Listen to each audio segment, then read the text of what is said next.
For science this week, we are going to be talking about living and non-living things. So living and non-living things. And we're going to learn to tell the difference and the characteristics of living and non-living things.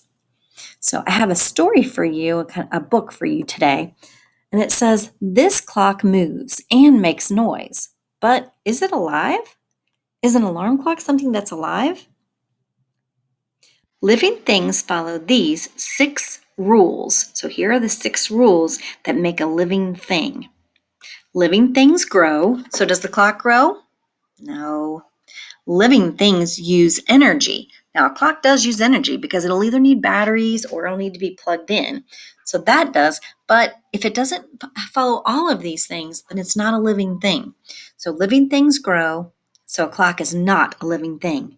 Living things use energy.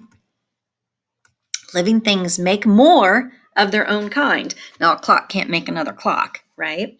But a tiger can help make another tiger by being a mommy or a daddy tiger. Living things are made of cells. Now, cells are hard to see with your eye, but if you used a microscope, you could see that an onion was made of cells, and there are a special kind of cells that only onions have. Onion cells are what make an onion an onion. Living things respond. A bear sleeps when it gets cold. It hibernates, right? So you also respond if you get cold. You either go inside, you put on a coat, but you respond. Living things adapt.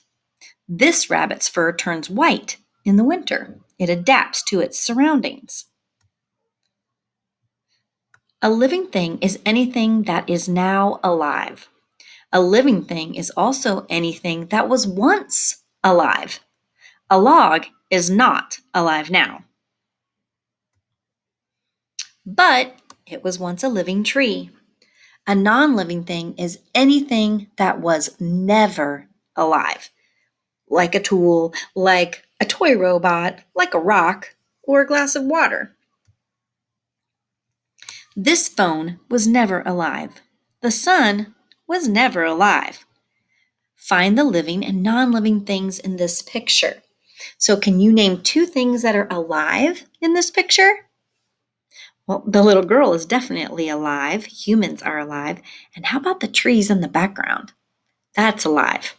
Now, how about 2 things that are not alive in that picture? Well, the monkey bars are not alive, and the clothes that she's wearing are not alive. So this week, we will continue to talk about the difference between living and non-living things.